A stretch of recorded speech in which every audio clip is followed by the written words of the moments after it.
Fala, povo! Tudo bem com vocês? Diretamente do Barão Coworking, estamos no episódio 51 do podcast Você na Sua Agenda. E hoje, meus amigos, vocês sabem que estamos vivendo o mês de abril. O mês de abril existe uma campanha, inclusive na educação física, que é o Abril Verde, que é exatamente o objetivo de vencer aí o sedentarismo. Vocês já devem saber que temos datas importantes relacionadas à saúde no mês de abril. Por exemplo, dia 6 de abril foi o Dia Mundial da Atividade Física. Dia 7 de abril foi o Dia Mundial da Saúde. E temos outras datas importantes nesse mês. Então, por isso, é considerado o Abril Verde, o abril destinado a que você se conscientize da importância da prática do autocuidado consciente para melhorar a sua saúde e qualidade de vida. E para isso, para conversarmos sobre esse tema, nós trouxemos aqui o mestre Márcio Cabral, para minha sorte, meu amigo pessoal e meu colega de profissão lá no Instituto Federal Fluminense. Márcio, aqui nós temos um ritual no Você na Sua Agenda, que a primeira pergunta é para conhecer o convidado. Então, quem é o Márcio Cabral? Então, Márcio Cabral, eu sou professor de educação física. Para sorte nossa. Eu gosto muito da ideia, né? A gente tem a oportunidade de fazer outras coisas, mas eu amo educação física, sou mestre em cognição e linguagem. Beleza. Também sou especialista em programação neurolinguística e hoje leciono, dentre outras disciplinas, eu também sou professor da Psicologia do Esporte no Instituto Federal Fluminense.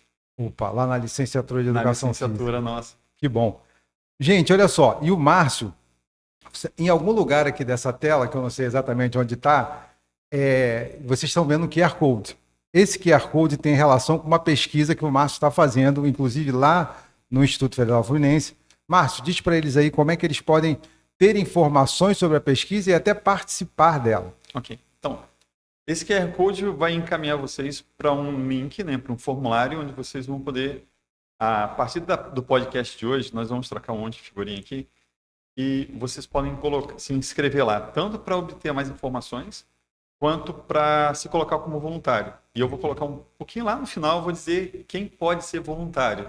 Então fica no podcast aí até o final, para a gente poder brincar com isso daqui. Isso é de quem é especialista em PNL, já está usando as suas técnicas.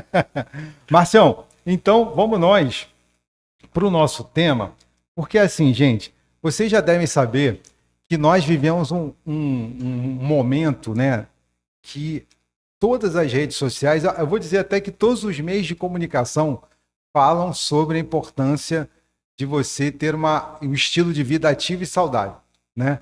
Então, toda vez que você abre o seu Instagram, ou vai ver um vídeo no YouTube, ou vai ver uma novela, alguém está dizendo para você assim, já está fazendo atividade física hoje? Já mudou a sua forma de se alimentar? Está mais preocupado com não sei o que lá? Está mais já usando suplemento tal? Então, assim, é muita informação sobre o assunto. Então, olha só, a gente tem aqui, a gente chama de paradoxo do conhecimento, né? Hoje, apesar de toda essa informação que a gente tem, o conhecimento não é suficiente para fazer a pessoa, por exemplo, que está sedentária, sair do sofá. Então, a pergunta é o seguinte, por que, na sua experiência com a psicologia do esporte, saber que o exercício e a boa alimentação, por exemplo, são fundamentais para a nossa saúde e qualidade de vida?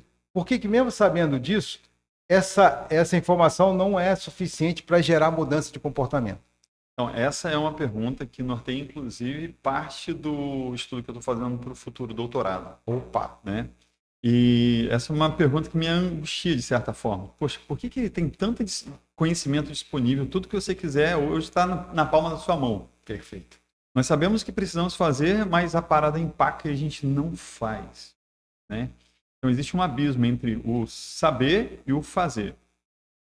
E esse abismo, ele passa por meio da identidade da pessoa. Se a pessoa não se identifica como se fosse, ela vai sabotar em algum momento. Então, o problema não é quantidade de informação. O problema é, eu não preciso de todas as informações que eu tenho disponível, mas o que eu preciso internalizar, eu preciso colocar no meu background, né, no inconsciente, falando de forma mais popular, como que eu faço para meu inconsciente ficar automatizado para escolher o que tem que ser escolhido, né?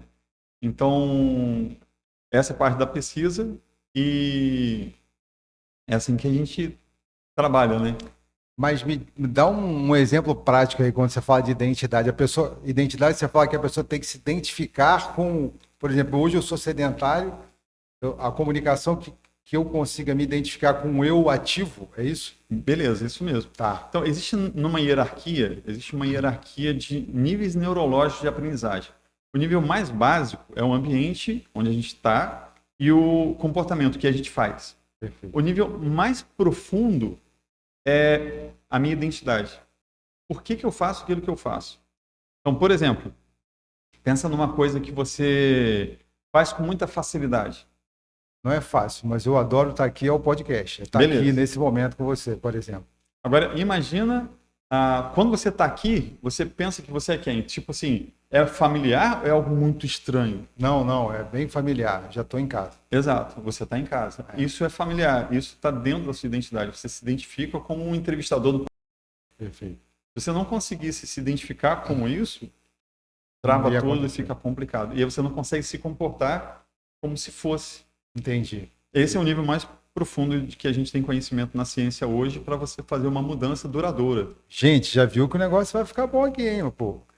Falando nisso, né? Eu já acabei falando aqui do quanto eu fico feliz nesse lugar. Vamos falar de motivação intrínseca versus motivação extrínseca, ou seja, aquela motivação que é sua vem do seu, né, de você, e a motivação que é de fora.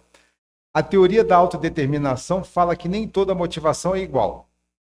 É como alguém que começa a se exercitar apenas por pressão estética, assim, se comparando com outra pessoa, né? O pessoal está falando que ser magro é melhor, ou por medo de ficar doente, quando o médico fala, ó, ou você emagrece, filhão, ou você vai ficar com as suas taxas de... O seu exame de sangue vai ficar muito ruim. Legal. Tudo isso é extrapolação externa, não é você que está querendo ir, é que estão mandando você ir. Seja a influência do digital, da forma estética, ou seja, por medo de ficar doente que o médico mandou. Sim. Como essa pessoa pode migrar? Ela pode começar assim, mas como ela pode migrar de uma motivação que vem de fora para uma motivação intrínseca? Perfeito, isso daí é muito legal. Como é que a gente ajuda nesse processo, no caso, Sim. né? A motivação externa, não existe uma melhor ou pior, mas a externa, ela tem uma duração curta, né? Se você tenta, por exemplo, emagrecer por pressão, eu quero ser saudável porque eu não tenho opção. Lascou tudo, né? É, verdade. Então, se a parte externa te obriga a fazer aquele tipo de coisa, você consegue, por esforço, ter que ralar e fazer o treco acontecer. Ele vai ter uma duração, mas é uma duração de curto prazo, né? Hoje nós sabemos na ciência que o nosso cérebro ele gasta muita energia. E essa energia ela é limitada. Quando você, por exemplo, o emagrecimento, poxa, tem que emagrecer, tem que emagrecer. Eu me esforço muito. O esforço consome energia do cérebro. Caiu a energia do cérebro. Não tem mais energia? Aí o que acontece? A pessoa dá aquela relaxada, assim, vou enfiar o pé na jaca, afinal de contas eu mereço, né? É. Aí você vai quebrar toda a rotina, porque a motivação é externa. Mas o que acontece quando você... O externo, ele é legal para quê? Para ser o start, para fazer acontecer. Isso. É como uma referência para você começar a fazer o que precisa ser feito. E aí, quando você usa isso como start, se organiza e começa a se identificar com o comportamento para poder se tornar quem você quer se tornar, ufa, aí fica mais fácil. Perfeito. Facilita muito a vida. Por quê? Porque agora eu não quero comer de forma saudável porque alguém me obriga. Mas, nossa, como é gostoso comer uma comida saudável.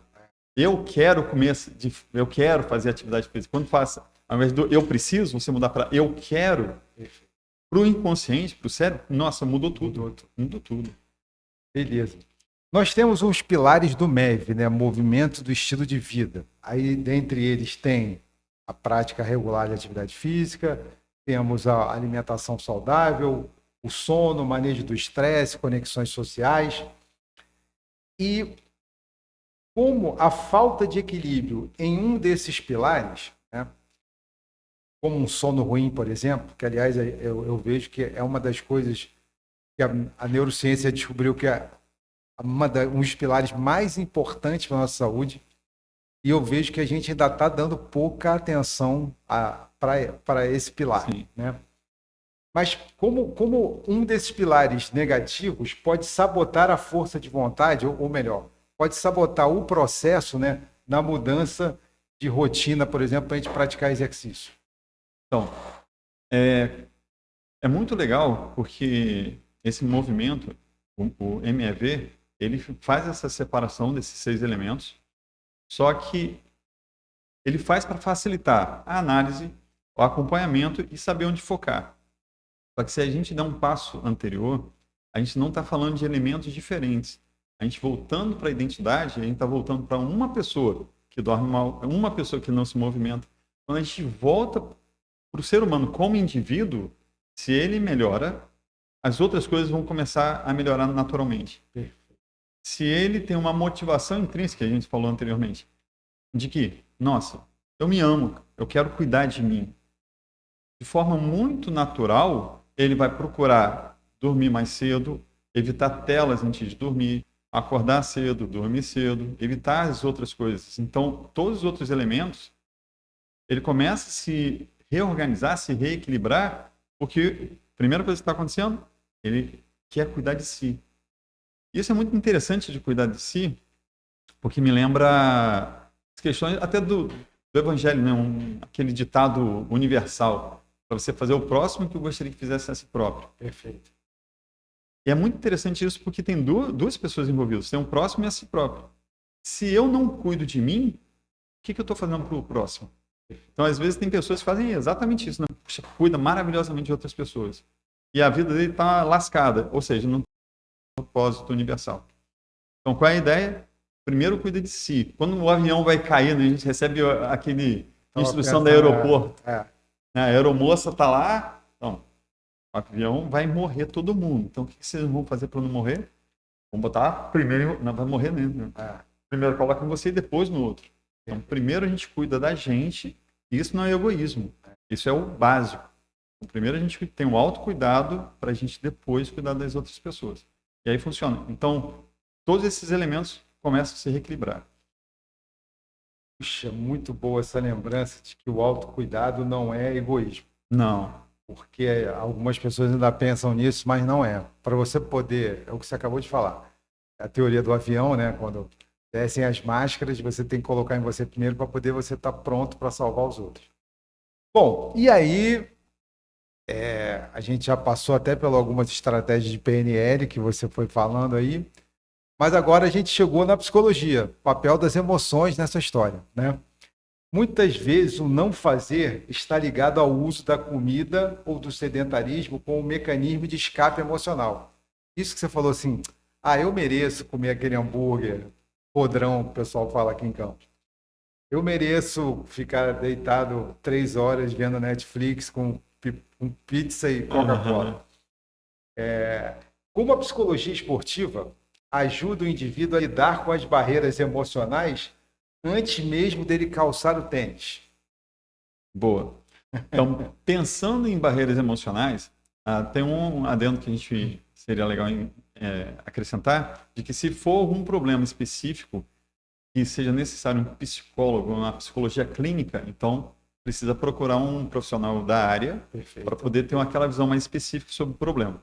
Se for aqueles problemas de rotina do dia a dia da maioria das pessoas, então tem jeito, né? Tem várias estratégias simples. Dentre elas, pensar em algo que você consiga fazer. Por exemplo, se a gente imaginar, nossa, a partir de hoje, identidade de novo. Eu vou ser um atleta. Inclusive, detalhe, você pode botar lá e escrever no espelho, eu sou um atleta, vou correr 40 quilômetros toda semana. Nossa, não vai rolar. Não vai rolar. Não vai rolar. Então, uma estratégia simples é você criar uma pequena vitória após uma rotina que você já faz. Por exemplo, vou planejar, agora a parte racional, né? Poxa, amanhã de manhã vou acordar, vou escovar os dentes, vou lanchar e vou fazer minha caminhada. É algo viável? É realista? Dá para fazer? Dá. Mas vai dar aquela preguiça, a gente já sabe disso. Porque não está não está na identidade dele, não está na rotina dele ainda. O que, que pode ser feito? Então, vou acordar, vou escovar os dentes. Na porta da saída, você vai quebrar a rotina. Meu tênis está lá. Então, escovo os dentes e agora coloco o tênis. Desço, faço um lanche e dali já vou para a rua. Porque se você segue a sua rotina para em algum momento quebrar a sua rotina tradicional e lá depois você pensar em aí vai dar errado, não vai funcionar. Então, pequenas vitórias já ajudam. E você pode, juntando com a resposta da pergunta anterior, você pode se preparar na antes de dormir. E a preparação do dia seguinte vai começar na noite anterior. Então, poxa, então como amanhã eu vou fazer minha caminhada, vou ter minha pequena vitória antes de dormir. Vou desligar tudo de celular, de tela, às 9 horas da noite. Nossa, vai bater uma depressão na galera, né? Desliga tudo, vou ficar sem celular, sem nada, às 9 horas. E vai ler um livro dá sono, né? E dorme. Isso você já está quebrando uma rotina, já é uma pequena vitória. E você já ganha no dia seguinte, por quê? Lembra que a gente comentou agora mais cedo? Que a nossa energia de força e de vontade, que é autorregulação, ela tem uma energia limitada, que ela vai caindo. Dormir mal, você já acorda Com ela baixa. Com ela baixa. Então, sua tomada de decisão já está lascada. Aí você vai para o piloto automático e vai dar tudo errado. Então, dormiu, foi livre das telas, dormiu mais cedo, já preparou. Olha que coisa difícil, gente. Vou escovar os dentes e botar o tênis. Só isso. E ele já está na portinha. Já está na porta, já preparei na noite anterior. E só essa quebrada na noite anterior, o seu inconsciente já vai trabalhar. E tem alguma coisa diferente acontecendo. Então, sempre quando nós quisermos fazer qualquer meta, é interessante você preparar alguma coisa no máximo 48 horas, nem que seja, vou malhar na academia, mas só vou mês que vem, geralmente na segunda, né? Para que isso seja real, funcione, né? Para que seja real, o que você precisa fazer? Você tem que fazer alguma coisa nas próximas 48 horas. Nem que seja procurar no celular lá quais são as academias mais próximas da minha casa ou no caminho do trabalho, que eu vou no caminho do trabalho, vou parar, vou para a academia, saio e vou para o trabalho. A Natália Arcuri, que é uma especialista na área financeira, ela usa uma expressão que eu acho interessante, que ela falou assim, não adianta só criar metona, você tem que criar pequenas metinhas para poder chegar no seu objetivo principal. Então, por exemplo, botar o tênis na porta seria uma metinha, né? Uma primeira ação. Vai ter uma ação, vitória. É verdade. Perfeito. Aí, mestre, acolhimento. No meu livro, né, o Mercado Bem-Estar, Acolher, Orientar e Acompanhar, eu falo sobre acolher como primeiro passo. Porque, assim, até agora, você foi falando de como as pessoas podem promover mudança de estilo de vida. E aí, agora eu vou... e aí, com o acolher, orientar e acompanhar, são passos que eu imaginei não só para que o profissional da área da saúde possa ajudar as pessoas, mas até isso que você comentou, sejam passos da própria pessoa. Então, assim, como o excesso de autocrítica e a culpa por ter falhado antes, por exemplo, puxa, eu não tentei mais porque eu fui tentar ir na academia, por exemplo, fui tentar fazer a caminhada e não consegui fazer. Impedem as pessoas de recomeçar. O acolhimento é o antídoto para a desistência, que é o autoacolhimento, né, dela entender, pô, eu não consegui antes, mas quem disse que eu não posso tentar outra vez? Não, isso completamente, tá? Perfeito. O acolhimento ele é essencial para que você continue. Tem uma pesquisadora considerada uma das melhores do mundo na área do autocuidado, na área do acolhimento, autocompaixão. Perfeito. A linha de pesquisa dela é sobre autocompaixão. E ela já comprovou diversas formas diferentes de que a pessoa que tem mais autocompaixão, que não é aquele sentimento de... piedade. Nem piedade, nem fala assim, eu já errei, vou errar de novo. Não é isso. A autocompaixão você fez o melhor possível, deu errado. Uau, parabéns, vamos começar de novo. Quando o sujeito, seja em qualquer área, emagrecimento, montar um negócio, ir para a academia e falhar, quando você tenta melhorar seu estilo de vida e você percebeu que falhou segundo a sua visão, e você se sente culpado, olha que ciclo maneiro. Você faz, se sente culpado. Se sentir culpado gera estresse, que aumenta a culpa. E aí você se estressa mais e fica mais culpado e desiste do negócio. Por isso que não funciona. Perfeito. Então, tentou fazer o que deve ser feito, seja o emagrecimento, por exemplo. Tentou, falhou, nossa, parabéns. Tem que ter o acolhimento. Isso no seu livro é incrível, precisa acontecer. E tem fundamentação de pesquisas muito forte. Então, tem um autocuidado, autoacolhimento, e esse acolhimento próprio, você vai, poxa, o que eu posso fazer diferente? O que eu posso fazer para melhorar? Você se perdoa e melhora no processo.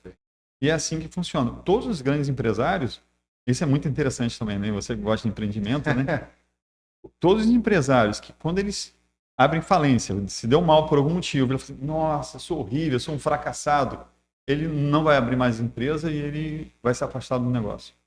Mas todos os empresários que, nossa, errei, fali, o que eu posso aprender com isso? Legal, vou fazer de novo diferente. Aí, esses foram os que cresceram.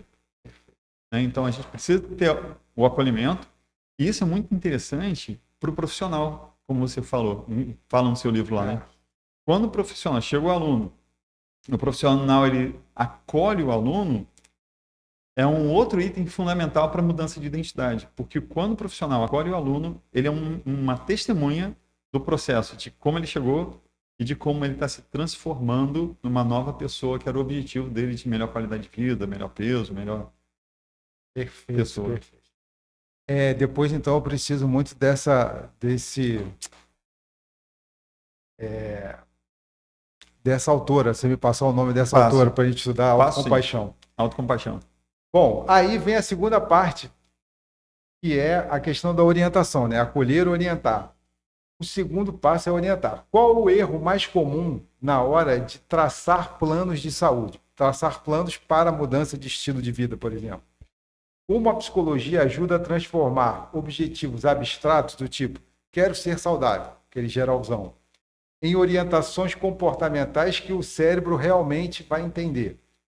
Legal. Esse é um erro muito comum, tanto de profissionais quanto os meus alunos, né, na universidade. Quando a gente chega para perguntar sobre isso, por exemplo, um aluno, ele fala assim, eu quero perder 10 quilos.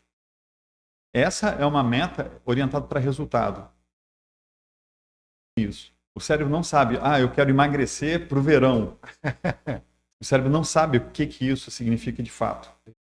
Então, eu quando eu ensino meus alunos, eu ensino que existem dois tipos de metas. Tem a meta de resultado, que é esse que a gente está falando, e tem a meta de processo ou meta de identidade. O que acontece com a meta de processo e a meta de identidade? Voltando um pouquinho, a gente poderia ver, por exemplo, a obesidade como um sintoma dos dois, né? Em termos de identidade, a pessoa... É muito engraçado que a pessoa ela se denuncia na própria linguagem. Né? Uma pessoa quando está acima do peso, assim, o que você tem? Eu sou obesa. Eu sou obesa. E até uma experiência legal que a gente pode fazer, quem estiver assistindo a gente, pode tentar responder a seguinte pergunta. Me diz, ou diz para quem está do teu lado aí, né? Quem é você sem dizer seu nome e sem dizer sua profissão? Professor Ângelo, tenta aí. O Ângelo é filho da dona Nilda do seu Ângelo, pai do Igor Rafael Gabriel e marido da Daniela.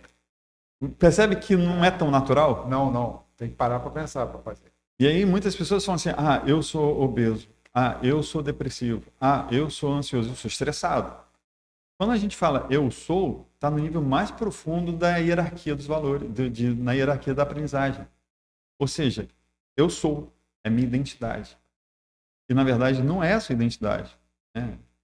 Você pode estar assim, mas você não é assim. Exato, é um processo que, por algumas características do nosso cérebro, a gente generaliza e cria um rótulo sobre um processo. A gente chama isso de nominalização. A gente cria um nome para um processo e a gente passa a achar que é um objeto. Né? Tipo, você tem um celular. Então você tem depressão? Eu tenho um copo. Toma. Né? Não dá para você trocar depressão, não dá para trocar esse tipo de coisa. Então, a meta de processo ou meta de identidade é se identificar. Nossa, Se, por exemplo, se a obesidade é um sintoma do processo do meu comportamento ao longo do tempo e que eu me identifico em termos de identidade com essa coisa que eu chamo de obesidade, se eu mudo as metas de processo, a meta de identidade, o resultado é uma consequência natural. Fez sentido? Total. E a terceira etapa é o acompanhamento. O terceiro, qual a importância das redes de apoio, né, e do monitoramento constante para que a mudança de estilo de vida não seja apenas um projeto verão, como a gente fala hoje, né? O professor Cleverson Costa, até um colega nosso lá de Minas Gerais, que ele fala que a gente hoje não vive mais o projeto verão, vive o projeto vidão, que é o projeto vida toda. É. Exato. E aí mais uma transformação para a longevidade. Como é que a gente... Qual é a importância das redes de apoio, né, para acompanhar essa pessoa nesse processo? Sim. Então, falando sobre esse projeto Vidão, está corretíssimo. Por quê? Porque o Vidão é a meta de identidade. Se você não se... Imagina só, você não vai se preocupar com saúde, não se preocupa com nada disso. Esquece esse negócio. O que você vai fazer? Você vai acordar cedo, você vai dormir cedo, vai comer porque você é apaixonado por comida saudável. Nossa, a melhor coisa que tem é terapêutico, né? Como você falou. Fazer aquela caminhada na praia, gastar 10 minutos, 2, 3 vezes por dia para... E come. Eu estava pensando isso outro dia, né? Eu achei muito engraçado. Falei assim, nossa, o pessoal tem tanta gente com diabetes e tal. Qual seria uma coisa tranquila para a gente fazer para não adquirir diabetes tipo 2, por exemplo? É só se alimentar e viver como se você já fosse diabético tipo 2. Se você come como um diabético, você não vai comer besteira. É verdade. E nunca vai ser um diabético. Porque, na verdade, está lá disponível, né? Eita, boa dica. Olha, isso dá um bom corte, hein? Dá uma coisa, muita coisa legal. E sobre a questão da comunidade, isso é fundamental. Porque você se identifica, de novo, identidade, com as pessoas que você mais se relaciona. Então, e o professor, como aquela testemunha da evolução do aluno, é muito importante. Muito importante. Muito importante. Você participar de grupos que tenham as mesmas metas de você, que você tem, fortalece a sua identidade para que você se torne. E aí, a nível de inconsciente, cria alguns circuitos neurais, isso é de forma muito rápida, não é tão lento assim. E esse é um dos propósitos da pesquisa, para a gente verificar como que funciona esse protocolo que a gente está criando. De que, de forma bem simples, né? Vamos supor, nossa, a gente chegou do trabalho tarde da noite, poxa, cheio de problema, estressado, vou para casa. Chega em casa, o que algumas pessoas falam? Nossa, estou muito cansado, eu mereço enfiar o pé na jarra. Né? Vou comer, vou assistir, maratonar lá e tal. O que está acontecendo? Tem um gatilho, vamos supor, o gatilho do estresse faz com que o circuito neural vá para relaxar de forma de ficar em cima do sofá e assistindo televisão. Buscar prazer. Buscar prazer. Só que a gente pode mudar o tipo de mudar prazer. Porque tem outras pessoas, essa foi minha curiosidade. Eu falei, pô, por que um funciona assim e o outro funciona de outro jeito? Tem outras pessoas que tá lascado, tá estressado, chega em casa, nossa, tô doido para chegar em casa, beber um copo de água, botar um tênis e fazer uma caminhada para arejar a cabeça. Por que o circuito neural de algumas pessoas vão para o sofá e o circuito neural de outras pessoas vai para uma caminhada? Ou vai até para academia, né? Pô, vou fazer luta, hoje eu vou extravasar esse meu dia ruim lá no jiu-jitsu. As artes marciais, descer a paulada lá e relaxa, sai com a alma lavada. É verdade. Então, qual é a diferença de um circuito de um para o outro? E o propósito da nossa pesquisa identificando isso, de forma consciente, mudar esse circuito. De forma que a pessoa, nossa, estou estressado. Antes, minha identidade anterior, chegar em casa ia para maratonar alguma coisa. Agora, não sei por que é tão intuitivo, porque o inconsciente traz informações intuitivas. A gente faz o que faz e às vezes nem sabe o que está fazendo. Então, por que agora dá tanta vontade de fazer uma caminhada? Ótimo. Poxa, vamos trabalhar em cima disso para conseguir fazer essa troca de canal, de chave ali, né? Bom, a barreira do imediatismo. Vivemos na era da gratificação instantânea, né? O prazer imediato. Mas a saúde é um investimento a longo prazo. Sim. Como treinar a mente para valorizar benefício que não aparece no espelho no dia seguinte? Então, aí vem um pouquinho daquela motivação intrínseca e extrínseca Isso. e fica muito atraente quando você consegue. É legal quando tem um profissional, mas tem que estudar para Claro. como fazer isso. Mas é muito interessante quando você desenha o futuro de quem você deseja ser. Porque vou dar um exemplo. Por favor. Inclusive complementa a questão das metas que você falou anteriormente. Né? Imagina que você não é Uber, mas você é um taxista, porque não tem aplicativo. Tem. Antigamente, na nossa época, pegava não tinha. Táxi. Né? Aí pega o táxi. Você chegou no aeroporto e chega o cliente. Os clientes entram no seu carro e você pergunta para ele: Olá, tudo bem? Ah, tudo bem. Para onde você está indo? Está no aeroporto. Para onde você está indo? Aí o cliente fala: eu não quero ir para casa da minha sogra. Você, tá, tudo bem. Então a gente não vai para casa. Para onde você quer ir? Eu não quero nem a casa da sogra, nem quero ir para o aeroporto, para a rodoviária. Tá, mas e aí? Para onde você vai?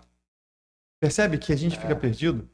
E já aconteceu, eu já perguntei para alguns alunos, tá, o que você quer? Eu não quero ser obesa. Eu não quero ficar feia. Eu não quero... Tá, mas você está dizendo que você não quer. Eu quero saber o que você quer. E enquanto o que você quer não está claro, a gente cai na pegadinha do efeito imediato.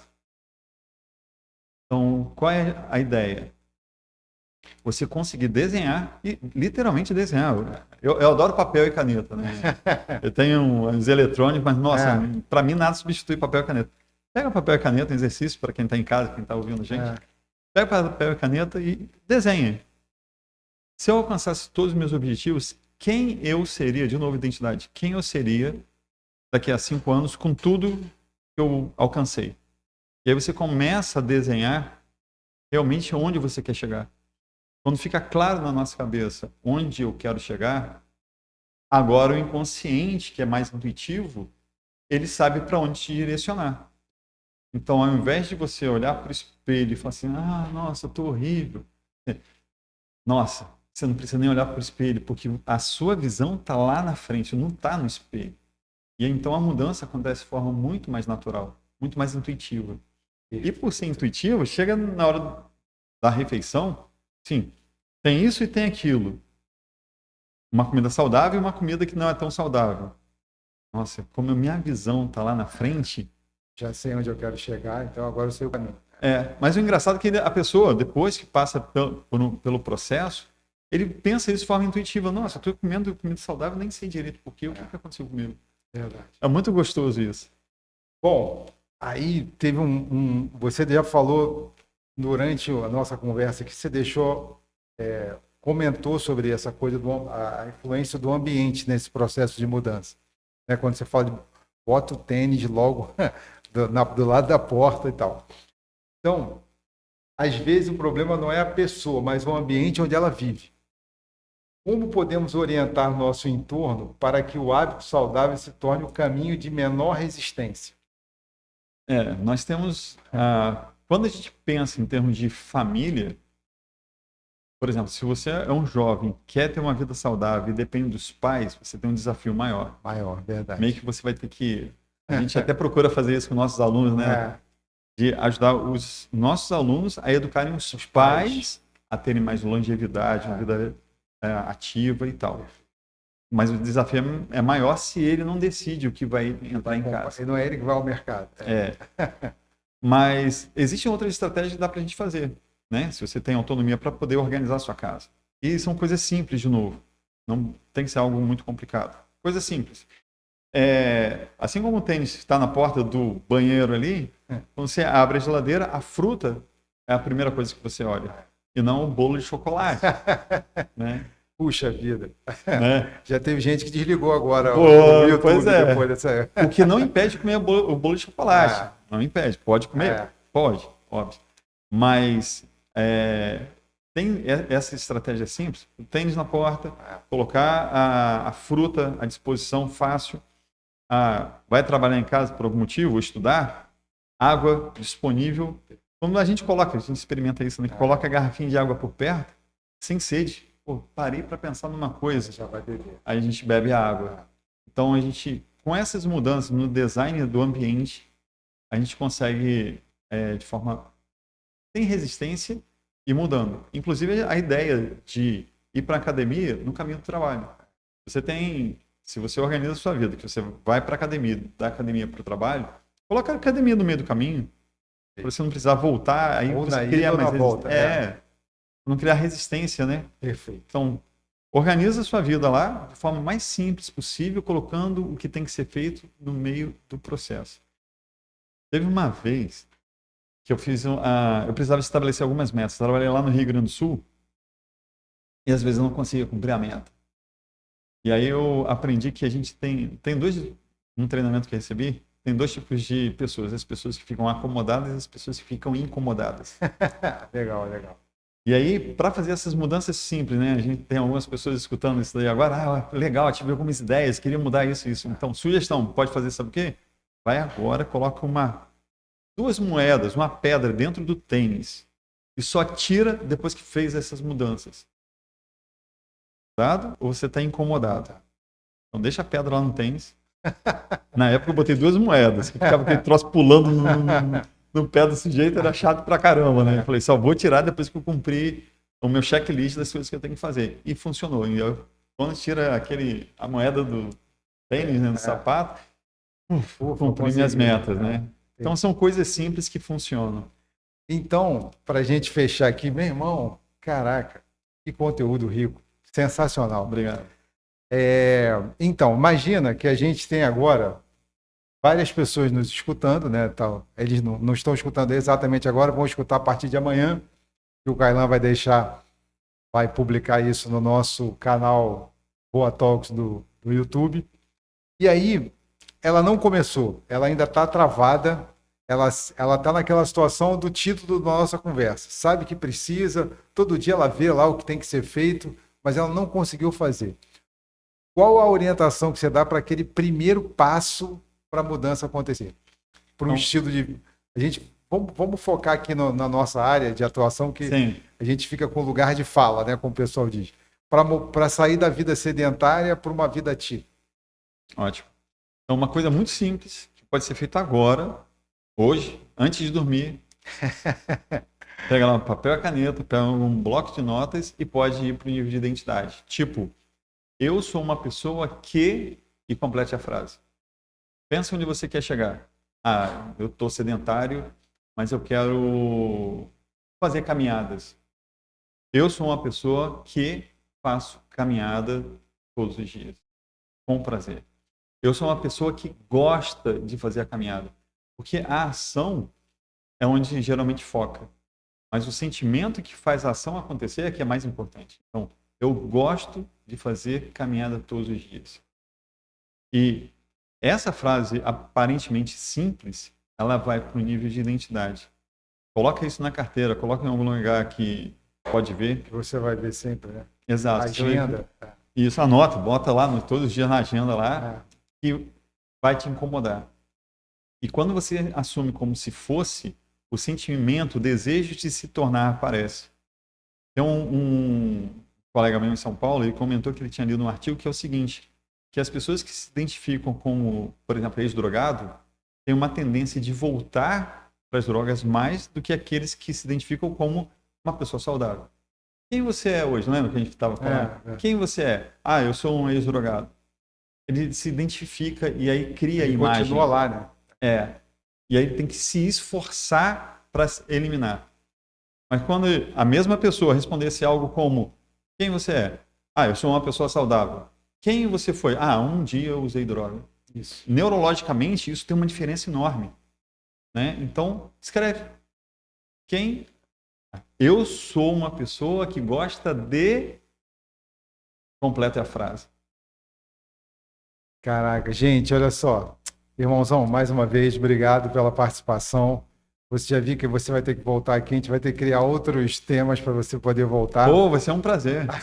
Meus amigos, então já sabe, nosso amigo Kailan amanhã está colocando isso aí no nosso canal Voa Talks no YouTube.